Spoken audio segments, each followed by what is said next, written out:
Fala galera, beleza? Estamos aqui hoje para falar um pouquinho sobre o Santos. Como vocês sabem, ontem o Santos ele passou por um vexame.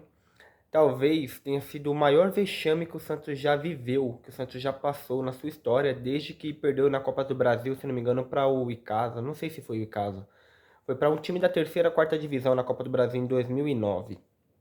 Foi o maior vexame. E tem alguns pontos cruciais que tem levado o Santos a passar por esses momentos. O primeiro, todo mundo sabe, são as finanças. O time da Vila Belmiro nunca, o Santos nunca, é incrível, o Santos ele nunca esteve bem financeiramente. Revelou tantos craques, revelou tantos jogadores bons, tantos jogadores saíram da base desde 2002 para cá, porque eu comecei a acompanhar o Santos de Robinho, Diego, foi em 2002, então olha o tanto de jogador. Robinho, Diego, Elano, Renato, e aí vem mais um pouquinho pra cá, você vê Neymar, Ganso, Gabigol, você vê André, que por mais que não era craque, mas gerou um dinheiro bom, você vê Rafael, você vê diversos outros jogadores, e Léo, por aí vai, e se vocês tiverem algum outro jogadores aí, vão me lembrando. E Ricardo Oliveira em 2002, também em 2003. E é incrível o como o Santos é quebrado financeiramente. Isso só mostra que as antigas diretorias, os antigos presidentes, só estavam ali para poder sugar, junto com os conselheiros, que até hoje eu não entendo o que, que os conselheiros eles representam ali para o Santos, porque eles não tomam uma atitude boa, eles não dão palpite em quem vão contratar. Enfim, as principais a principal quebra do Santos é as finanças. Eu não sei como que o Santos ainda não se tornou um Botafogo, com todo respeito. Um Botafogo e um Vasco, que todo ano sobe e desce, sobe e desce. Eu espero que isso não aconteça. Mas ontem o Santos entrou com o time que os conselheiros pediram, né? Eu acho que era um time ideal. Porém, não deu certo por causa da expulsão do Rodrigo Fernandes, que também não culpo ele. É, infelizmente, na hora não tinha muito o que fazer. E a gente fala muito sobre o Bustos, né? Que o Bustos deve sair. Mas aí o Bustos sai, eu acredito que como todo mundo já falou, né? Já saiu até nos noticiários, ele já foi mandado embora. Mas o Bustos sai e vai entrar quem? Vai chegar quem? Quem que tá no mercado? O Daí Helman? Renato Gaúcho, que é um técnico que vira e mexe, está brigando contra a diretoria, e um técnico que quer um elenco bom para poder disputar campeonatos. O Dair Helma, que faz tempo, o último trabalho do Dair Helma aqui foi no, se não me engano, foi no Internacional, que também não conquistou quase nada.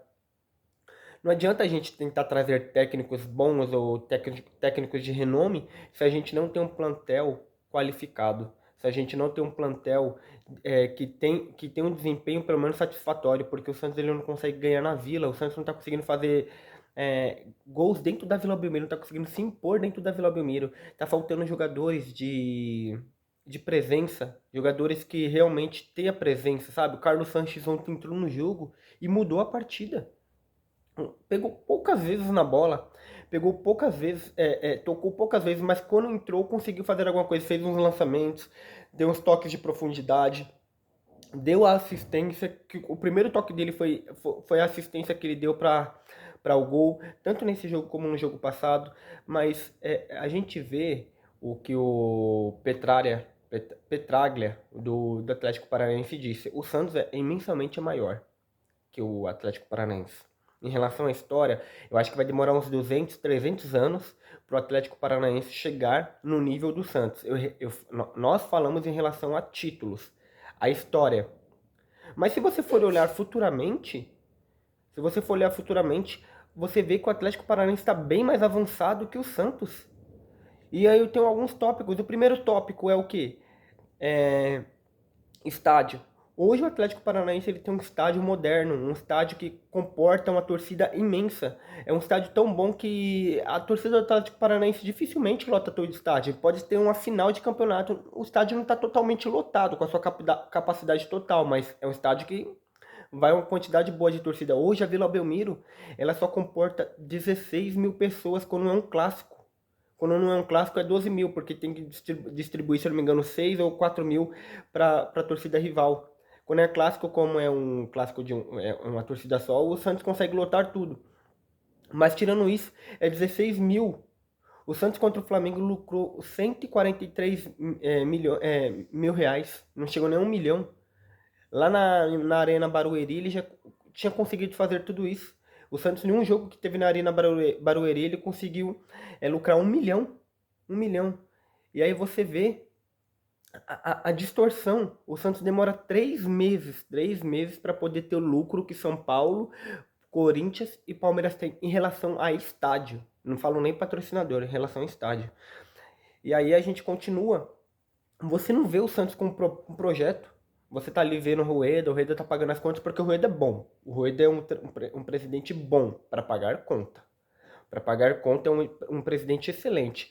Mas, infelizmente, ele não tem uma equipe que possa trabalhar em prol de jogadores diferenciados. Trouxe o Júlio, que não tem mais jogado, trouxe o Angulo, que não tem jogado, trouxe o Ricardo Goulart, olha as contratações, Angulo, Júlio, Ricardo Goulart, Rodrigo Fernandes, Maicon, e tem a outro, Auro e o William Maranhão. Sete contratações.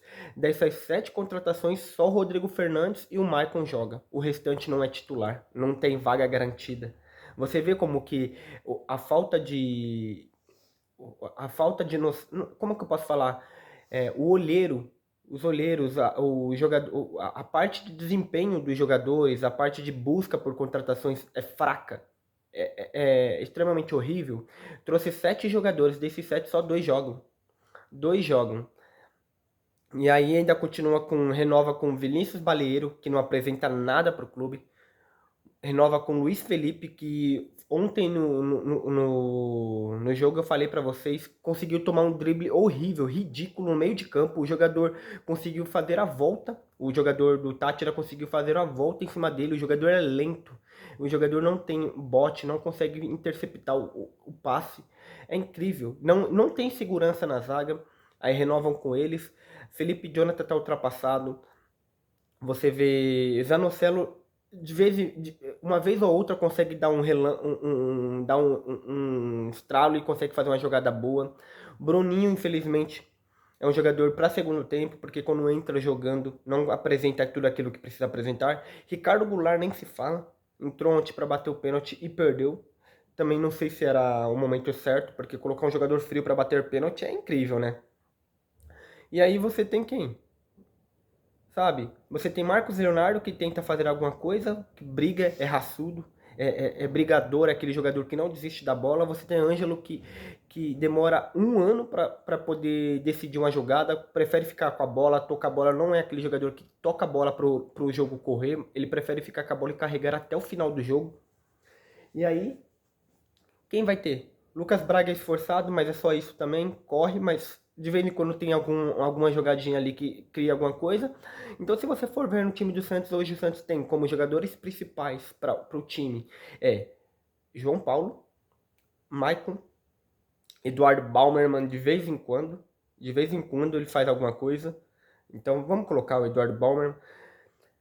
Aí você tem Lucas Pires, que depois que assinou teve uma queda de rendimento, mas ontem jogou muito bem. Você tem Rodrigo Fernandes, que bate mais que a mãe. Às vezes ele faz algumas jogadas ali que dá raiva, mas é um jogador raçudo, é um jogador que tenta brigar pela bola, que tenta desarmar, e era isso que a gente pedia, era isso que a gente pedia como contratação, porque ter como Zanocelo e Camacho, jogadores que não conseguem dar o bote, que não conseguem interceptar o adversário, jogadores que não conseguem desarmar o adversário, é horrível. Então você tem hoje o Rodrigo Fernandes, e depois você tem quem? Ângelo, que vira e mexe. Qual foi a última boa jogada do Ângelo? O Ângelo é um jogador, claro que é um jogador novo, vai ter oscilação, vai, mas alguém precisa falar para ele que ele precisa tocar essa bola. Ele precisa tentar decidir logo o lance. E você tem Marcos Leonardo, 7 jogadores, mas desses 7 jogadores que a gente falou durante o campo, principalmente titulares, quem quem decide? Você não viu falar de um meio campo. Você não tem o Santos não tem um meio campo para poder fazer com que essa bola tenha uma triangulação, tenha um toque de bola, tenha uma proximidade. O time do Santos joga totalmente um distante do outro. É um jogador lá na Zona Norte, outro jogador lá na Zona Sul. Você não vê a proximidade. na formação, você não vê a proximidade na formação tática, você vê que a tática os jogadores jogam totalmente um distante do outro, você vê o Ângelo pega a bola, o Ângelo não tem ninguém para trocar, você não vê Zanocelo se aproximar, você não vê Bruninho se aproximar, Lucas Braga pega a bola, não tem ninguém para se aproximar, Marcos Leonardo tem que ficar brigando sozinho lá na frente, sabe? Então, é, é difícil. Eu, como torcedor santista, eu não sei qual que será o futuro do Santos, porque o Santos não tem um projeto. A nova Vila Belmiro para sair é mais 3 anos. Você vai ver, vai terminar o mandato do Rueda e não vai ter começado essa Vila Belmiro. E ainda acho que, não tenho certeza, mas eu não sei se seria o melhor momento para, não sei se o melhor local para construir essa Vila Belmiro, eu não sei se seria em Santos mesmo, ou teria que ser na Grande São Paulo. Eu falo na Grande São Paulo pela questão de investidores. Me fala um patrocínio. Por que o Santos tem um patrocínio tão fraco? Por que o Santos tem patrocinadores que pagam tão pouco? Por causa da visibilidade. É um time grande. Faz parte da quarta força aqui de São Paulo. Mas é um time que não está na capital. Como que o Santos quer brigar de igual para igual contra os 3 times aqui da capital, sendo que ele não faz parte da capital? Quem é que vai querer investir num time que é da Baixada? O time que não vai ter visibilidade, o time que não vai estar na capital, na cidade mais rica, no estado mais rico de São Paulo. Na cidade mais rica de São Paulo. Quem é que vai querer investir num time, num, numa cidade que não é nem a 10ª cidade mais populosa que tem em São Paulo?